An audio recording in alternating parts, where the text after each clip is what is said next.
যে যেই জিনিসের পাগল 24 ঘন্টাও নিয়ে জিকির করে ফিকির করে, যে নারীর পাগল ও হাঁটতে চলতে উঠতে বসতে নারী, নারী স্বপ্নে নারী, উপরে নারী, দেখতে নারী, চোখের পলকে পলকে নারী, যে বাড়ির পাগল তার ধ্যান খেয়াল বাড়ি বাড়ি বাড়ি, যে ক্ষমতার পাগল সে নামাজে দাঁড়াইয়াও ক্ষমতা, ঠিক নি? আর একদল পাগল, এরা টাকার পাগল না, বাড়ির পাগল না, গাড়ির পাগল না, নারীর পাগল না, এই মানুষগুলো শুধু আমার আল্লাহকে পাওয়ার পাগল। যে নারীর পাগল সে নারী তালাশ করে, যে বাড়ির পাগল সে বাড়ি তালাশ করে, যে ক্ষমতার পাগল সে ক্ষমতা তালাশ করে, যে টাকার পাগল সে টাকার পেছনে ঘুরে। আর যারা আবার মালিকের পাগল, ওই বান্দাগুলো খাইতে বসলেও তালাশ করে আমার মালিক। ওই বান্দা যেখানে যায় শুধু আল্লাহকেই তালাশ করে, গাছের দিকে তাকাইয়া তালাশ করে গাছ বানানোওয়ালাকে, সূর্যের দিকে তাকায় তালাশ করে সূর্য কার ইশারায় চলে, চন্দ্রের দিকে তাকায় আল্লাহরে তালাশ করে। ওই মানুষগুলো খায় কিন্তু খানার মধ্যে ফিকির আমার আল্লাহরে কেমনে পাই। আর ধান্দাবাজার চান্দাবাজের গোষ্ঠী দুনিয়ার পাগল নামাজে বইয়াও চিন্তা করে চেয়ারে কেমনে উঠতে পারি, অমুকের মাইরা কেমনে বড় লোক হতে পারি। এই দুনিয়াদার চান্দাবাজার ধান্দাবাজেরা ওরা দুই জিনিস চায়, শান্তি চায় আর সম্মান চায়। কিন্তু আমি আল্লাহর জাতের কসম করে বলি, যারা আখিরাতের লাথি মেরে ফালাইয়া শুধু দুনিয়া দুনিয়া দুনিয়া দুনিয়া দুনিয়া করে, দুই জিনিসের জন্য সম্মান আর শান্তি, আল্লাহর কসম সারা দুনিয়া খুঁজো, এই যারা আখিরাতের বাদ দিয়া দুনিয়া দুনিয়া করে এরা সম্মানেও নাই, শান্তিতেও নাই। সম্মানেও ওই যে একটু আগে বললাম না, ওই সম্মান দিয়ে লাভ কি? যে একবার ফুলের মালা, আবার জুতার মালা, 10 তলা বিল্ডিং এর মাস্তানি করে লাভ কি যদি বিল্ডিং ছাইরা জঙ্গলে ঘুমাতে হয়? কোটি টাকা ব্যাংকে রেখে লাভ কি যদি নিজের কপালে টাকা ভোগ করতে কেউ না পারে ফ্যামিলির? কোনো লাভ নেই। এজন্য আল্লাহ বলেন খবরদার, লা ইয়াগুররান্নাকা তাকাল্লুবুল্লাযীনা কাফারু ফিল বিলাদি মাতাউন কালিলুন সুম্মা মাওয়াহুম জাহান্নাম ওয়া বিইসাল মিহাদ।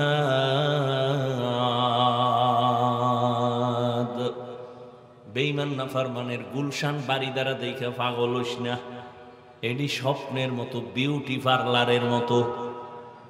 কির মতো? বিউটি পার্লারে এক সাইজা গুইজা একজনে সুন্দরী রূপসী ডানা কাটা ভরি, এক জাহেল দেখে কয় আমি মরলেও ওই ডানা কাটা ভরি নিমু। বাসায় নিয়ে যখন কবুল টবুল করে নিয়া হঠাৎ করে যখন পানি লাগছে দেখে ভিতরে জাম কালা, মাথা গরম হয়ে গেছে, কি হবে আর কিছুই তো করার নাই।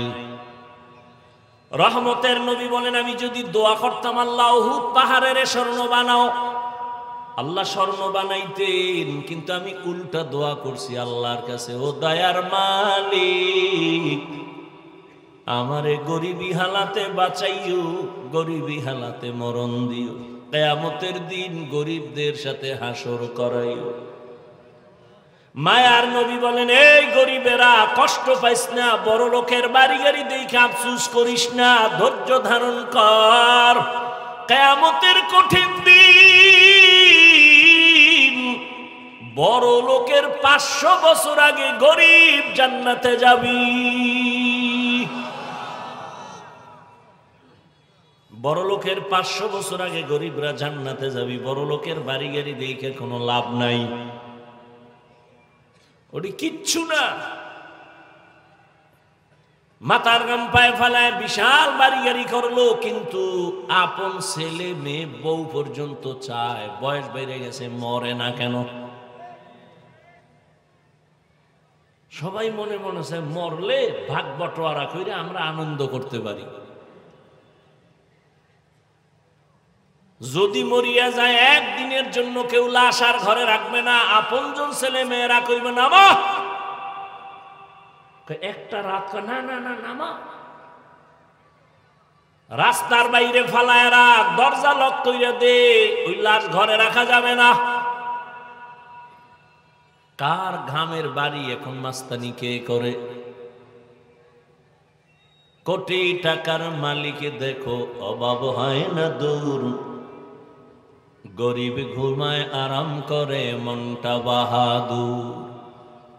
ফেরাউনের লাশটা দেখো মিশর জাদু ঘরে, খায় না মাটি পোকা মাছি সবাই ঘৃণা করে। হৃদয় থাকিবে যার নম্রতা সদা, রহমত আসিবে সেথা প্রভুর আদা। বড়র বাড়াই থাকলে দিলে রহমত আসবে না, নিজেকে নিজে ছোট মনে করিও সদা। উঁচু জমিন থেকে পানি নিচু জমিনে যায়, তেমনি খোদার রহমত আসে নম্রতার হৃদয়। ভোগবিলাসের বাড়ি গাড়ি পরে রবে সব, ভোগবিলাসের বাড়ি গাড়ি পরে রবে সব। থাকতে সময় স্মরণ করো আল্লাহ আমার রব, থাকতে সময় স্মরণ করো আল্লাহ আমার রব। আমাদের রবকে ওই আল্লাহ আমার হায়াতের মালিক, রিজিকের মালিক, সম্মান দেয়ার মালিক। ঘুমের থেকে আমাকে কেউ সজাগ করতে পারে না। কে করেন? আল্লাহ যদি সজাগ না করেন, দুনিয়ার কারো ক্ষমতা নেই ঘুমের থেকে সজাগ করবে। ঘুমের মানুষ তো সবাই মরা, আর দোয়াও তো বলি মরার দোয়া, আল্লাহুম্মা বিসমিকা আমুতু, ও আল্লাহ তোমার নামে মরতেছি। হ্যাঁ, এমন মরা মরছে, চোর ডাকাত ঢুইকা সব খুইলা নিয়ে যায়, টের পায় না কি পরিমাণ মরা। স্ত্রীর কানের অলংকার খুইলা নিয়ে গেছে, টের পায় না ঘুমের ভেতরে। হাতের ঘড়ি খুইলা নিয়ে যায়, টের পায় না। আল্লাহ কয় আমি যদি তোরে সজাগ না করতাম, কেউ দুনিয়ায় তোরে সজাগ করতে পারতো না। আমি তোরে সজাগ করছি, তোর প্রতিদিন রাতের থেকে ঘুমাইয়া যখন তুই ওঠো, তোর হায়াত নতুন বোনাস। প্রতিদিন তোরে নতুন নতুন হায়াত দেই, কিন্তু এরপর ওই হায়াত পাইয়া যারা গুনাহ ছাড়বি না, আমি আল্লাহ কিন্তু এক সময় তোর হায়াতের দরজা বন্ধ করে দেব। এখন তোর ডানে বামে অভাব না, এই বন্ধু ওই বন্ধু, কিন্তু কেউ তোর আপন না রে বাবা। ও আমার চট্টগ্রামের যুবক বাবারা, কার পেছনে ঘুরিয়া ঘুরিয়া নামাজ ছাড়ছো? কার পেছনে ঘুরিয়া কি পাওয়ার আশায় দাড়ি কেটে ফেলেছো? বলো, কি পাওয়ার আশায়? কিছু টাকা? যার পিছনে ঘুরিয়া নামাজ ছাড়ছো সে তোমার আপন না। স্বার্থে আঘাত লাগলে লেখা রাখ, দল থেকে নাম কাটবে না, কল্লা কেটে ফেলবে, লিখে রাখ। স্বার্থে আঘাত লাগলে ওই চান্দাবাজার ধান্দাবাজেরা দল থেকে নাম কাটে না, কল্লা কেটে ফেলে। বাইরের শত্রু লাগবে না, তোর কলিজার যে আপন সেই তোর ছুরি ধরবে গলায়। এর নাম সোনার বাংলার ধান্দাবাজি রাজনীতি। বাইরের দুশ্মন লাগবে না তোমারে মারার জন্য, তোমার দলের লোকই যথেষ্ট। স্বার্থে আঘাত লাগলে বলবে ওর কারণে আমার মনের আশা পুরো নেয় না, এটারে মাইনাস কর। কেমনে? কয় কর্ণফুলিতে মাইনাস করে দাও, জীবন থেকে আলাদা করে দাও। এই বানায় বলতেছি, ওই পথে যারা চলো রেডি থাও। ঘর থেকে যখন নামবা, মায়ের থেকে বিদায় নিয়ে নাইমো যে মা ধান্দাবাজের পিছনে যাইতেছি তো, কাফুল লয়ে রেডি, দোয়া কইরো। কারণ সব চান্দাবাজার ধান্দাবাজ, একটার মধ্যে রহম নাই, মোহব্বত নাই। আমি সেদিন বলছি, পশু পশুর এই পরিমাণ ক্ষতি করে না, মানুষ নিমক হারাম মানুষের যেই পরিমাণ ক্ষতি করে। পশু পশুর এই পরিমাণ ক্ষতি করে না, মানুষ হইয়া মানুষের যেই পরিমাণ ক্ষতি করে। আল্লাহ হেদায়েত দান করুন। হ্যাঁ, আল্লাহ তাআলা বলেন আমি মুমিনের দুইটা আদেশ দিলাম, এক আল্লাহকে ভয় করো, দুই আদেশ হলো জবানের হেফাজত করো। জবানটারে হেফাজত কেন করবা? এখানে কানের হেফাজত করো বলেন নাই, চোখ হেফাজত করো বলেন নাই, পা হেফাজত করো বলেন নাই, হাত হেফাজত করো বলেন নাই, বলছে জবানটারে হেফাজত করো। হাদিসেও জবান হেফাজত করো, আয়াতেও জবান কন্ট্রোল করো। কারণ কি? জবান মারাত্মক আল্লাহর দেওয়া একদিকে বড় এক নেয়ামত, অন্যদিকে জবান বড় মারাত্মক এক অস্ত্র। জবান এমন একটা নেয়ামত, তাকাইয়া দেখেন আল্লাহর কত বড় দেওয়া নেয়ামত এই জবান। আমি মানুষ না পশু? আমার জবান আমার পরিচয় দেয় আমি মানুষ, আমার জবান পরিচয় দেয় আমি আলেম, আমার জবানের আওয়াজ পরিচয় দেয় আমি ভালো না খারাপ, ঠিক না? হাত পরিচয় দেয় কি? দেয় জবানে পরিচয় দেয়। আল্লাহর কত বড় নেয়ামত জবান। এই যে আমি মাউথ সামনে নিয়ে কথা বলতেছি, মেশিন আমার কথা টেনে ইউনিটের মাধ্যমে হর্ন থেকে কথা বের করে দেয়। দীর্ঘ টাইম চলবে না, এটার লিমিটেশন দেওয়া আছে। ফ্যানের বাতাস দিয়ে ঠান্ডা করবে। লাইন ছাড়া টাইমহীন যদি আনলিমিটেড চলে, হঠাৎ করে তার পুড়ে যাবে, আগুন লেগে যাবে, ঠিক নেই? প্রত্যেকটা জিনিসের একটা লিমিটেশন আছে। কিন্তু দুনিয়াতে আসার থেকে আজকে 20 বছর, 40, 50, 70 বছর জিহ্বা নামের মেশিন চলতেছে চলতেছে, কত হাজার হাজার হাজার কোটি কথা এই জবানের মেশিনে সাপ্লাই দিল। আজও পর্যন্ত কোনো দিন জিহ্বা বন্ধ হয়ে যায় নাই। গাল ব্যথা করে, কপাল ব্যথা করে, ঠোঁট ব্যথা করে, জবান কখনো ব্যথা করে না। করে চলতেছে এত কথা। মোবাইলে কথা বলতেছেন, বন্ধুর সাথে মহব্বতের আলাপন চলতেছে, কখন যে 1 ঘন্টা 2 ঘন্টা চলে গেল খবর নাই। হঠাৎ করে লাইন কেটে গেল, মাথাটা গরম হয়ে গেল, এই মুহূর্তে লাইন কাটলো কেন? তাকায় দেখি মোবাইলে কি ব্যালেন্স নাই, দেখলাম চেক করে ব্যালেন্সও আছে। তাহলে কথা কেটে গেল কেন? নেটওয়ার্ক নাই। বলে না, নেটওয়ার্কও ফুল আছে। খুঁজা টুইজা বের করে দেখলাম মোবাইলের মধ্যে চার্জ নাই। কি নাই? চার্জ নাই। টাকা আছে, নেটওয়ার্ক আছে, চার্জ নাই। তাড়াতাড়ি দৌড় দাও, ফুল চার্জ দাও, তাড়াতাড়ি চার্জ দিয়ে দাও, চার্জ দিয়ে ফুল করো। যদি পারো তাড়াতাড়ি চার্জ দাও। বলে তাড়াতাড়ি আবার কেমনে দেয়? ফাস্ট চার্জার লাগাও, লাগাই এবার আনলিমিটেড কথা বলবা, তোমার কখনো কথা কাটবে না। বান্দা মোবাইলে কথা বলতে বলতে হঠাৎ করে বন্ধ হয় কেন? চার্জ নাই। জবানের আল্লাহর দেয়া নেয়ামত, এই জিহ্বা দিয়ে কত পরিমাণ কথা সাপ্লাই দিলাম। কয়বার চার্জ দিছেন? হ্যাঁ, জীবন ভর এই জবানের কথা সাপ্লাই হলো। 1 সেকেন্ডের জন্য চার্জ দিলাম না, বিল দিলাম না, ব্যালেন্স কখন গেল, আছে না নাই খবর নাই। এই বড় নেয়ামতকে দিছেন আল্লাহ। বলেন এই নেয়ামতের শুকর আদায় কর। শুকর আদায় কেমনে? আলহামদুলিল্লাহ কয় না, না না, যেই জিনিস যেই কাজের জন্য বানাইছি ওই কাজে ব্যবহার করবি তো এটাই হবে আসল শুকর।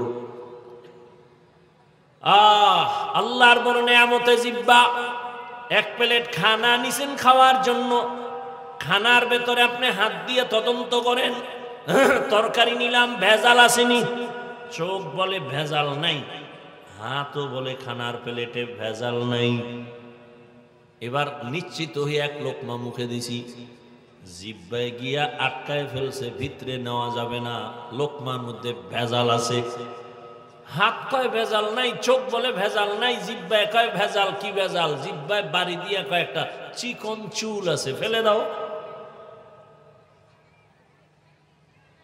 আল্লাহর দেয়া বড় নেয়ামত।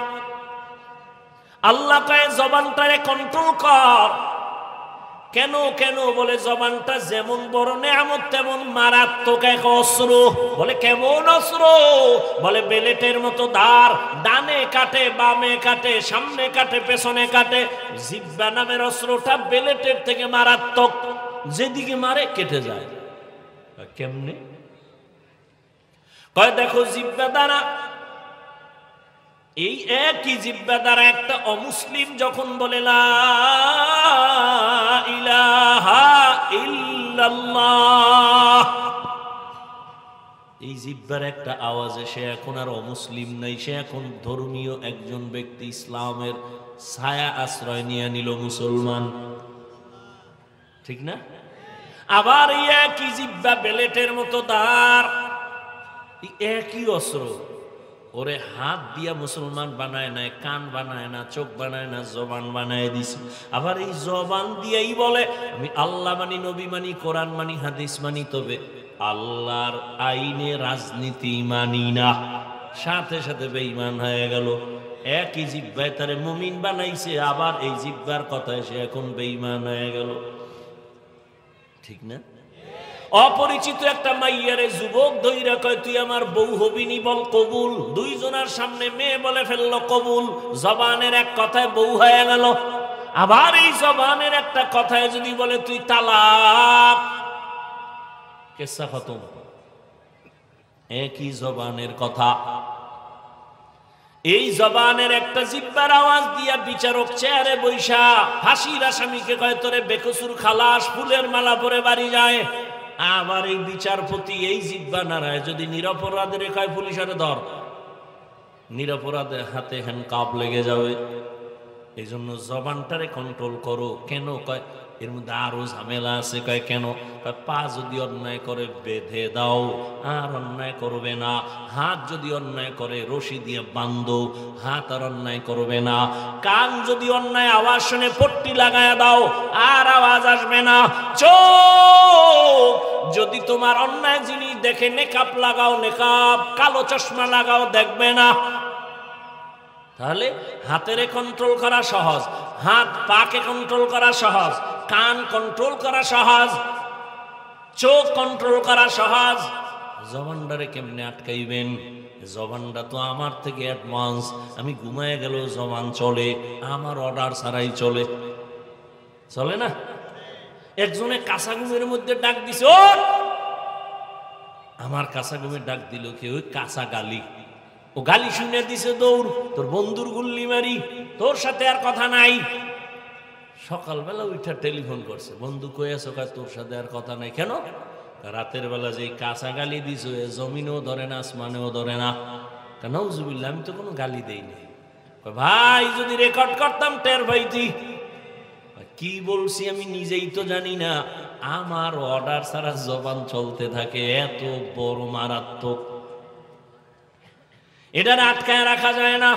পায়ে রশি লাগায় বাঁধা যায়, হাতেরে বাঁধা যায়, জিহ্বারে রশি লাগায় বাঁধা যাবে নি। হ্যাঁ, রাতের বেলা পাঠানের বাড়ি আর এক পাঠান আইছে চুরি করতে। এক পাঠানের বাড়ি আর এক পাঠান রাতের বেলা ধইরেই পাও দুইটা খুঁটির সাথে বান্ধা গেছে থানায় খবর নিয়া। যাই ওসি সাহেব, আমার বাড়িতে চোর ঢুকছে, তাড়াতাড়ি আসেন, নিয়ে আসেন থানায়, আমি বেঁধে রাখছি। তো ওসি কয় এর কেমনে বাঁধছো? এর পাও দুইটা খুঁটির সাথে বেঁধে দিছি। হাত বাঁধছো? কয় না। তুই কি তার ছেড়া? তুই যে চোরের পাও দুইটা বাঁধলি, হাত বাঁধলি না? এ যদি রশি খুইলে চইলে যায়। ও মাথা গরম হয়ে গেছে। হঠাৎ করে কয় না ওসি সাহেব টেনশন নাই, ও পাঠান আমিও পাঠান, আমার মাথায় যেহেতু ঢুকে নাই ওর মাথায়ও ঢুকবে না। ওসি সাহেব হাদিয়া পাওয়ার লোভে দৌড়। হাদিয়া পাওয়ার লোভে ওসি যে দেখে সেই কুলের বলদ এখনো খুঁটির গড়ায় বইয়েই রয়েছে, ওই অবস্থা। পা অন্যায় করে বেঁধে দাও, আর অন্যায় করবে না। হাত বেঁধে দাও, অন্যায় করবে না। চোখ আটকানো যায়, কান আটকানো যায়, জবান কেমনে আটকাবা? রশি দিয়ে বাঁধা যায় না। কষ্টেপ লাগাও চলবে না, সুপার গুল লাগাও চলবে না। কেন? বলে জিহ্বা এমন একটা রহমতের নেয়ামত যে অল টাইমের সাথে পানি লাগানো থাকে। যদি পানি না থাকে মানুষগুলো পাগলের মতো হয়ে যায়, জিহ্বা শুকাইয়া যায়। ডাক্তার তাড়াতাড়ি কয় ডায়াবেটিস বেড়ে গেছে, একটু চিনি খাও, মিষ্টি খাও। 24 ঘন্টা জিহ্বার মধ্যে আল্লাহ একটা পানি দিয়ে রাখছে, এটা বড় নেয়ামত। এই যুবকের আমগো হুজুরগো কথা তো মানবি না, কপাল পড়ছে। রাতের বেলা ঘুমাইয়া সকাল উঠা বাসি মুখে 1 গ্লাস পানি পান করবি, কুলি কইরা ফালাবি না, ওই জিহ্বার লালা সহ পুরা পানি পান করবি, তোর পেটের জন্য এটা ঔষধ। আমি হুজুরে বললে মানবি না, চিকিৎসা বিজ্ঞানীরা বলছে, এইবার দেখ মানবি কিনা। চিকিৎসা বিজ্ঞানীরা বলছে জিহ্বার লালা শরীরের জন্য এটা ঔষধ। সকালবেলা ওই লালাটা পানি সহ 1 গ্লাস পানি পান করে ফেলো, কুলি করে ফালাইবা না। ডান হাতের আঙ্গুলটা বের করিয়া চেহারার মধ্যে যত তোমার রোগ থাকে জিহ্বা থেকে একটু লালা নিয়ে 3 বার বিসমিল্লাহ বলে লাগায় দাও, চেহারার কোনো গোড়া থাকবে না। তবে সারা রাত্র মোবাইলে আকাম কইরা যদি গোড়া উঠাও, এটা যাবে না। সারা রাত যারা দরজা জানালা আটকাইয়া মোবাইল সামনে নিয়ে জেনা করো, জেনা, চোখের জেনা, চোখের জেনা, কানের জেনা, জবানের জেনা, অন্তরের জেনা, মোবাইল সামনে নিয়ে সারা রাত কবিরা গুনাহ, কবিরা গুনাহ, কবিরা গুনাহ, ঘরে ঘরে জেনা চলে। মা বাবায় মোবাইল, ছেলে মোবাইল, মেয়ে মোবাইল। ওরে যুবক, এই মোবাইলের কারণে তোর কিডনি দুর্বল, হার্ট দুর্বল, মেধা দুর্বল, চোখের পাওয়ার নাই, তোর কানের পাওয়ার নাই, চরিত্র তো নাই, ওই তুই মানুষই না, তোর মধ্যে কিচ্ছু নাই, আছে একটা রূহ। আজরাইল এটা ধাক্কা দিয়ে নিয়ে গেলে তুইও নাই। আমারটা তো মানবি না, ঠিক না? তো চিকিৎসা বিজ্ঞানীরা কইলে কি করবি? আজকে বাসায় যে গুগলে সার্চ দিবি, টাচ মোবাইল দেখলে শরীরের অঙ্গ প্রত্যঙ্গের কি কি ক্ষতি হয়, ওখানে চিকিৎসা বিজ্ঞানীরা ডিটেলস লিখে রাখছে। আল্লাহ হেদায়াত দান করুন। লেখাপড়া নাই, চরিত্র নাই, মায়ে এই মোবাইলকে কেন্দ্র করে মায়ের সাথে বেয়াদবি, বাবার সাথে বেয়াদবি, শিক্ষকের সাথে বেয়াদবি, আলেমের সাথে বেয়াদবি, এই আকামের এক মোবাইল। এই মোবাইলের কারণে মায়ের টাকা চুরি করছো, বাবার টাকা চুরি করছো, মা বাবায় যখন দেয় না বন্ধুর পকেট মারছো, বন্ধু যখন দেয় না তখন দোকান চুরি ষড়যন্ত্র করছো। ও আমার কলিজার যুবক বাবারা, এই নিজের জীবনটা এভাবেই নষ্ট করে ফেলতেছো, বড় দুঃখ। বাঁচতে চায় অনেক দিন, কিন্তু যেই অস্ত্র লইয়ে ঘুরে, মানে তাড়াতাড়ি মরার অস্ত্র, হঠাৎ করে ব্রাস্ট হয়ে যাবে, মরে যাবে।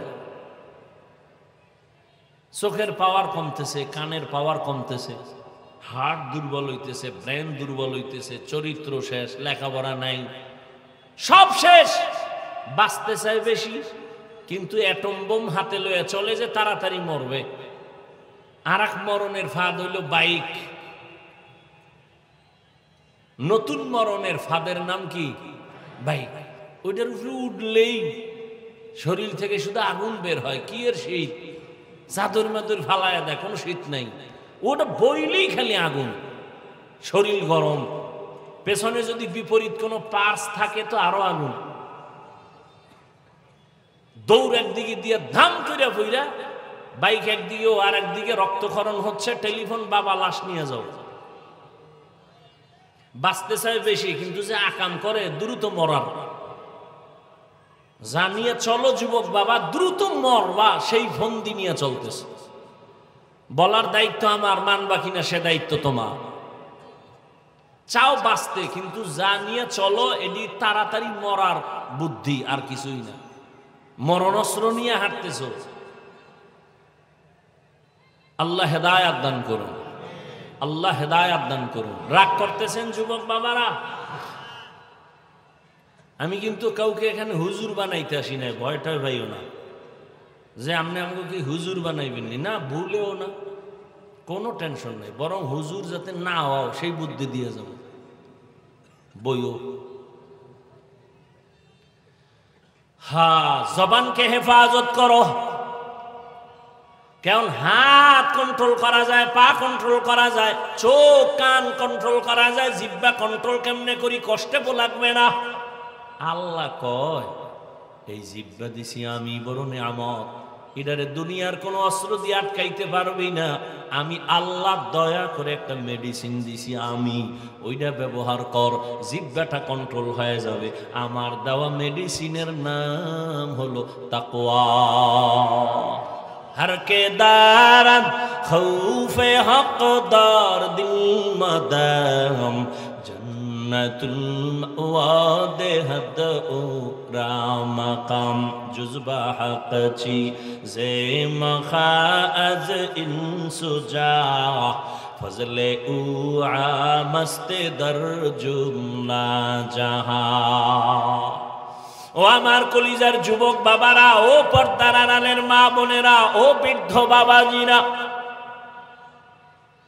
গতকাল দেখলাম পয়গম্বরের এক হাদিস, হাসরের ময়দানে এই জমিন হবে কিয়ামতের মাঠ, আর বাইতুল্লাহর পাশে আরাফার ময়দান হবে আল্লাহর স্টেজ, বিচারের আদালত। এই পুরা জমিনটাই হবে কিয়ামতের মাঠ। আরাফার ময়দান কেউ বলে না, বাইতুল মাকদিস সিরিয়া হবে আল্লাহর আদালত। মানুষগুলো সব উলঙ্গ দাঁড়াবে, নারীরা উলঙ্গ দাঁড়াবে, পুরুষেরা উলঙ্গ দাঁড়াবে। আম্মা জান আয়েশা রাদিয়াল্লাহু তাআলা আনহা দেখেন আমার নবী হুজরায় বসে বসে কান্না করেন গুনগুন করে। রহমতের নবী কান্না দেখে আম্মা জান আয়েশা ভয় পেয়ে গেলেন, কোনো বেয়াদবি না জানি হয়ে গেল, কারণ আমার বয়স তো অনেক কম। আম্মা জান আয়েশা আসতে গিয়া রহমতের নবীরে বলেন, ইয়া রাসূলুল্লাহ বেয়াদবি হয়ে গেল নাকি, মাপ চাই। না তো কাঁদেন কেন, বেয়াদবি হবে কেন? বলে আমার বয়স তো কম, 6 বছর বয়সে আপনার সাথে বিবাহ, 9 বছর বয়সে আমি আপনার ঘরে আসি। আম্মা জানের 6 বছর বয়সে নবীর সাথে বিয়া হলো, 9 বছর বয়সে নবীজির ঘরে আসলেন। 18 বছর যখন আম্মা জানের বয়স, রহমতের নবী তখন বিদায় নিলেন। হিসাবটা বুঝে থাকলে বলেন আম্মা জান নবীর ঘর করলেন কতদিন? 9 বছর ঘর করছেন, টোটাল বয়স 18 বছর। আমগো বোনদের তো 18 বছরে বিয়াই হয় না। এর মধ্যে আবার কাটা গায়ে এক দলে লবণ দিয়ে কয় বাল্য বিবাহ বন্ধ কর। তার মানে আকাম চালাও, লাইসেন্স দিয়ে আকাম চালাও, তবে বিয়া চলবে না, আকাম চলবে।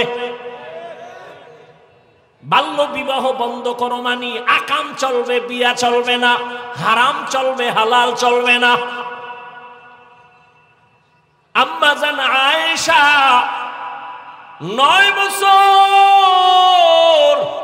রহমতের নবীর ঘর করিয়া কি পাইলেন?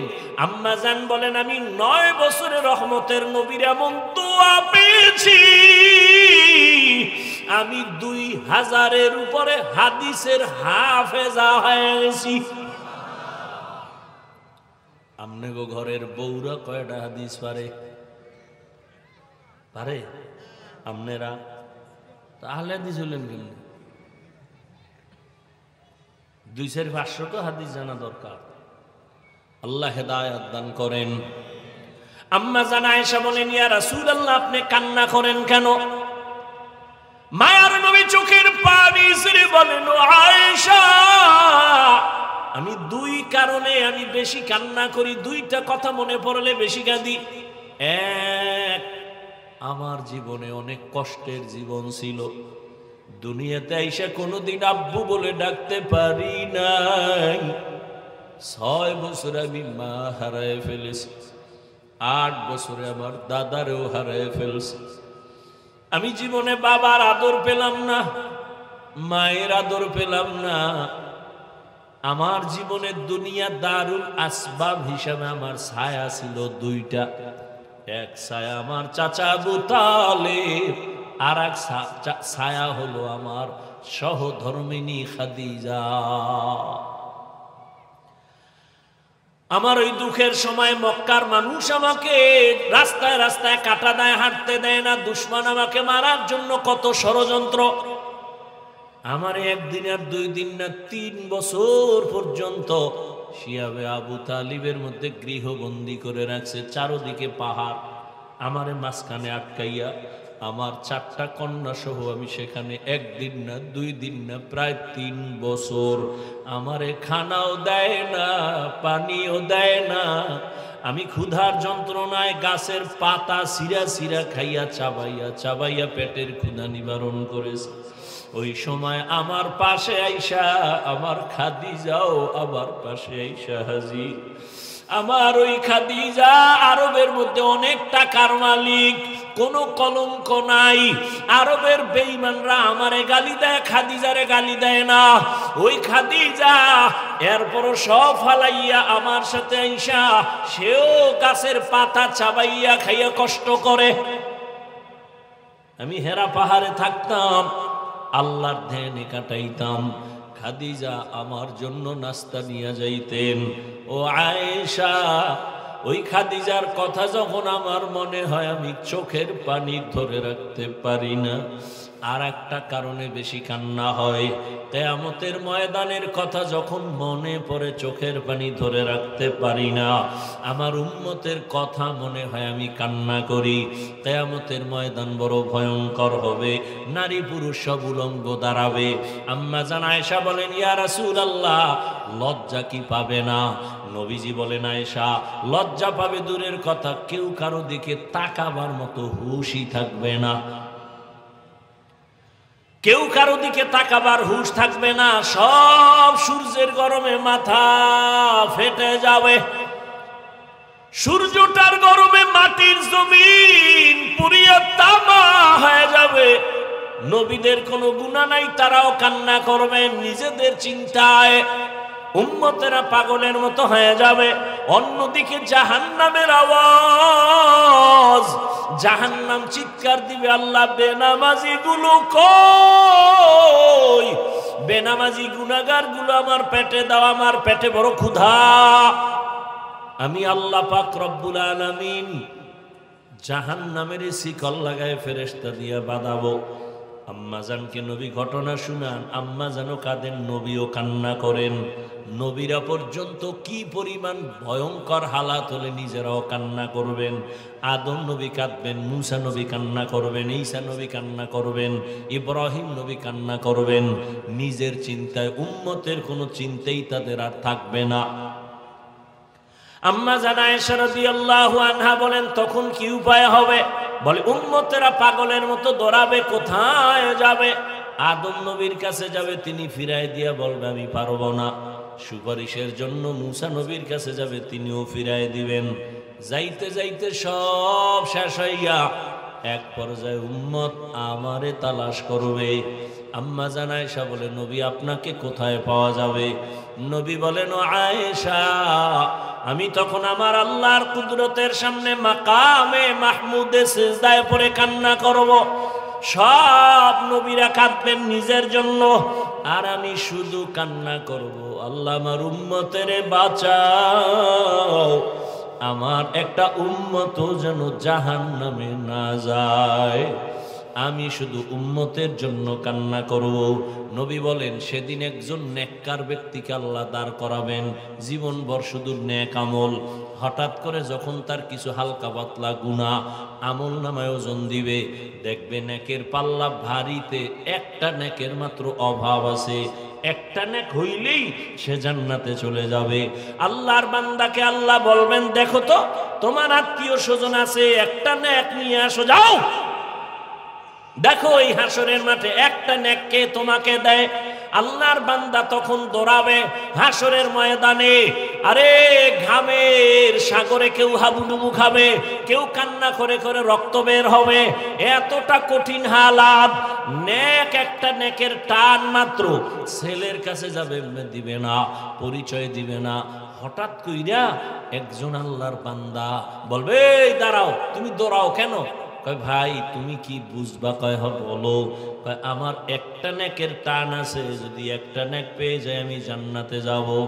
এইবার ওই লোকটা কয় আমার জীবনের সব গুনাহ আর গুনাহ, একটা নেক আছে এইটা তুমি নিয়ে যাও, কারণ আমার একটা নেক দিয়ে তো জান্নাতেও আমি যাইতে পারবো না, আমার গুনাহ অনেক বেশি, অতএব আমি নেকটা রাইখা লাভ কি, তোমারে দিয়ে দেই, তুমি জান্নাতে যাও। যখন ওই বান্দা এক নেক দিবে, আল্লাহর বান্দা একটা দৌড় মারবে আদালতে গিয়া বলবেন হে আল্লাহ, একটা নেক আমার অভাব পূরণ হয়ে গেছে। আল্লাহ বলবে এই নেকটা তোমার এই মুহূর্তে কঠিন সময়, মা সন্তানের পরিচয় দেয় না, ভাই ভাইয়ের পরিচয় দেয় না, এই মুহূর্তে তোমাকে একটা নেক দিয়া কে সহযোগিতা করলো? বলে একটা আল্লাহর বান্দা। আল্লাহ বলবে ফেরেশতা ওরে নিয়ে আসো। সামনে আনার পরে আল্লাহ বলবে এই তুই যেই বান্দারে নেক দিলি কারণ কি? বান্দা চোখের পানি ছেড়ে বলবেন হে মালিক, আমার সব গুনাহ ছাড়া কোনো নেক আমার নাই, একটা নেক মাত্র আমার আছে, আমি এই নেক দিয়ে দেখলাম আমি জান্নাতে যাইতে পারবো না, কিন্তু আবার এই নেক যদি তারে দেই আমার ভাই সে জান্নাতে চলে যাবে, আমি তো জাহান্নামেই যাব। আমার তো নেক নাই, শুধু গুনার গুনাহ, নামাজ না পড়ার গুনাহ, বেপরদায় চলার গুনাহ, জবানের গুনাহ, চোখের গুনাহ, হাতের গুনাহ। তবে আমার এই একটা নেক দিয়ে কোনো কাজ হবে না, আমি এই একটা নেক তারে দিয়া জান্নাতে আমি দিতে চাই। আমার ভাই কেন কষ্ট করবে, জান্নাতে যাক। আমার আল্লাহ বলবে বান্দা এই কঠিন সময় এতটা মোহাব্বতের নজরে যদি বান্দা তুমি ওই বান্দারে সহযোগিতা করছো, আমি মাওলার নাম তো রহমান আর রহিম, আমি মাওলা কেন তোমাকে সহযোগিতা করব না? তুমি যেহেতু একটা নেক দিয়া ওরে জান্নাতি বানাইছো, আমি আল্লাহ দয়া দিয়া তোমাকেও জান্নাতি বানায় দিলাম, ফেরেশতারা একেও জান্নাতে নিয়ে যাও। ও আল্লাহর বান্দারা, জীবনে তো দাড়ি কম কাটো নাই, নামাজ কম ছাড়ো নাই, বেপরদায় কম চলো নাই।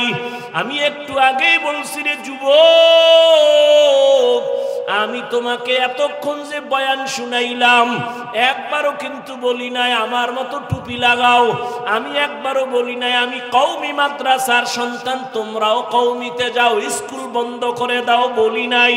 আমি তাবলীগের লাইনের সন্তান, একবারও বলি নাই তাবলীগে যাও। আমি পীরের মুরিদ, একবারও বলি নাই পীরের কাছে যাও না হয় জাহান্নামে যাইবা, একবারও বলি নাই। বরং আমি তোমাদের বলিয়া যাইতেছি এখন শুনো। ও যুবক বাবা, তুমি স্কুলে পড়ো আলহামদুলিল্লাহ, চাকরি করো, কলেজে পড়ো, ভার্সিটিতে পড়ো, ব্যবসা করো, কোনো বাধা নাই, ডাক্তার হও, ইঞ্জিনিয়ার হও, প্রফেসর হও, তুমি যাই হও না কেন, তুমি একজন ডাক্তার হও, ব্যবসায়ী হও, চাকরিজীবী হও, তবে আমার ছোট একটা দাবি, জীবনে কোনোদিন বেয়াদব হইও না। বলবা হাফিজ ভাই বেয়াদব হব না, তার ব্যাখ্যাটা কি? 3 জায়গায় বেয়াদবি করবা না তো মরার আগে বিছানায় পড়ে যাইবা, জীবন ধ্বংস হয়ে যাবে। এক, মা বাবার সাথে বেয়াদবি করবা না, মা বাবারে যদি কষ্ট দাও, বরদোয়া যদি লেগে যায়, মরার আগে পঙ্গু হয়ে যাবা। শিক্ষকের সাথে বেয়াদবি করবা না, শিক্ষক যদি কষ্ট পায়, বরদোয়া লেগে যায়, তোমার লেখাপড়ার জীবন হারিয়ে ফেলবা। 3, উলামায়ে কেরামের সাথে বেয়াদবি করবা না, উলামায়ে কেরামের কষ্ট দিলে যদি বরদোয়া লেগে যায়, তোমার চরিত্র আর জীবনে ভালো হবে না। অনুরোধ, তুমি ডাক্তার হও, বেয়াদব হইও না, মা বাবার দোয়া নিয়া, শিক্ষকের দোয়া নিয়া, উলামায়ে কেরামের পরামর্শ নিয়া ডাক্তার হলে তোমার জীবন সফল, ইঞ্জিনিয়ার হও জীবন সফল, প্রফেসর হও জীবন সফল, ব্যবসায়ী চাকরিজীবী হও জীবন সফল। এবার তাকায়া দেখো তোমার মতো কত যুবক স্কুলে পড়ে, কলেজে পড়ে, সত্য কথা বলো, 5 বেলার নামাজি নাই? তোমার কপাল এত খারাপ কেন? তুমি কেন পারো না রে বাবা? তোমার মতো যুবক র্যাব, আর্মি, পুলিশ, বিডিআরের চাকরি করে, তুমি কেন পারো না? নামাজও ছাড়ে না। তোমার মতো বান্দা জেনারেল লাইনে থাকিয়া তাকায় দেখো কত ডাক্তার, প্রফেসর, ইঞ্জিনিয়ার নামাজি, বলো তুমি কেন পারবা না? তোমার বিবেকের উপরে বিচার চাই, বলো তোমার বিবেক দিয়া তুমি কেন পারবা না? রাস্তায় গাড়ি চালায় কত যুবক জেনারেল লাইনে নামাজ ছাড়ে না, বলো তুমি কেন পারো না? দোকানদারি করে হালাল খায়, নামাজ পড়ে, তুমি কেন পারো না? তোমার কপালে অবশ্যই কারো বরদোয়া লাগছে, না হয় এরকম কপাল পরা তো তুমি হতে পারো না। কত র্যাব, আর্মি, পুলিশ, বিডিআর নামাজ পড়ে, তুমি কেন পারো না? রাজনীতিবিদ, ব্যবসায়ী নামাজ পড়ে, তুমি কেন পারো না? মেম্বার, চেয়ারম্যান, এমপি, মন্ত্রী নামাজি, তুমি কেন পারো না রে বলো? এখনো সময় আছে, তওবা করো। নদীর মধ্যে মাছ ধরে বহু যুবক, নামাজ ছাড়ে না, জমিনে কাজ করে, নামাজ বাদ দেয় না। কয়দিন জীবনে তো মনের আশা পুরে এত গুনাহ করছো, আর কত? এখনো কি ফিরবা না? মানুষের তো একটা শখ থাকে, জীবনে কত পার্কে পার্কে দৌড়াইলা, এখনো কি তওবা করবা না? জীবনে তো কত গুনাহ করলা, এখনো কি ফিরবা না? জীবনে তো কম নামাজ ছাড়ো নাই, এখন কি তওবা করবা না? আর কতদিন নামাজ বাদ দিলে তোমার মনের আশা পূরণ হবে? আর কত পার্কে পার্কে ঘুরলে তোমার আশা পূরণ হবে? জীবনে তো দাড়ি কম কাটো নাই, আর কত জীবন দাড়ি কাটলে তোমার আশা পূরণ হবে? এরপরে তওবা করবা। জীবনে তো বেয়াদবি কম করো নাই, আর কত মা বাবারে কষ্ট দিলে তোমার আশা পূরণ হবে? এখনো সময় আছে, তওবা করো। ও পর্দার আড়ালের আম্মা জানেরা, এতক্ষণ আপনাদের সন্তানদের যা শুনাইলাম, আপনাদের দোয়া ছাড়া সম্ভব না। এ দুনিয়ায় যত ভালো সন্তান আছে, মায়ের দোয়ার কারণে, মায়ের অবদানের কারণে ভালো ভালো সন্তান।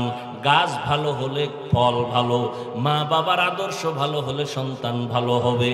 ও পর্দার আড়ালের মা, ও বোনেরা, আপনাদের মতো কত মা এখনো আছে বেপর্দায় চলে না, স্বামীর মাল খেয়ানত করে না, নামাজ ছাড়ে না, মোবাইলে সময় নষ্ট করে না। আপনারা কেন পারবেন না? ও বোনেরা, আপনাদের মতো কত বোন নামাজি, পর্দাওয়ালা, মোবাইলে সময় নষ্ট করে না। এখনো সবাই আছে, তওবা করে নেন। সন্তানটাকে আদর্শ ডাক্তার বানাইয়েন, বেয়াদব যেন না হয়। সন্তানটাকে আদর্শ ইঞ্জিনিয়ার বানাবেন, সন্তানটাকে আদর্শ প্রফেসর বানাবেন। কারো বরদোয়া নিয়ে যেন ধ্বংস হয়ে না যায়। এখনো যদি তওবা করতে পারেন, সন্তানটাকে আল্লাহর মোহাব্বত নিয়ে দুনিয়ার লাইনে চালাইয়াও যদি আদর্শবান বানায় যান, সন্তান তেলাওয়াত করে দোয়া করবে, মানুষও দোয়া করবে। ও আমার যুবক বাবারা, এখনো যদি পারো তওবা করে নাও। মরিয়া গেলে যাব, আর কত হায়াত আছে জানা নাই, তবে এখন থেকে তওবা করো। মনে মনে আমার আল্লাহকে বলো, হে আল্লাহ, জীবনে তো কম নামাজ ছাড়ি নাই, কম গুনাহ করি নাই, আজকে থেকে তওবা, আর নামাজ ছাড়বো না, বেপরদায় চলবো না, মা বাবারে কষ্ট দিব না, নবীজির তরিকা মেনে ওলামায়ে কেরামের পরামর্শ নিয়ে চলবো। তওবা করার মতো যদি নিয়ত কারো থাকে, অন্তরে মুনাফিকি যদি না থাকে, খাঁটি তওবার নিয়তে দুটো হাত আল্লাহকে দেখায়া দাও। আয় আল্লাহ, হাতগুলো কবুল করে নেন, তওবা কবুল করে নেন, তওবার উপরে মজবুত হইয়া চলার তৌফিক দান করেন, আমিন। আলহামদুলিল্লাহি রাব্বিল আলামিন, ওয়াসসালাতু ওয়াসসালামু আলা সাইয়্যিদিল আমবিয়াই ওয়াল মুরসালিন ওয়া আলা আলিহি ওয়া আসহাবিহি আজমাইন। ইয়া আরহামার রাহিমিন, ইয়া আরহামার রাহিমিন, ইয়া আরহামার রাহিমিন। রব্বিরহামহুমা কামা রব্বায়ানি সগীরা। আল্লাহুম্মা ইন্নাকা আফুউন কারীম তুহিব্বুল আফওয়া ফা'ফু আন্না। আল্লাহুম্মা ইন্না নাসআলুকা রিযাকা ওয়াল জান্নাহ ওয়া নাউযু বিকা মিন সাখাতিকা ওয়ান নার। আল্লাহুম্মা ইন্না নাউযু বিকা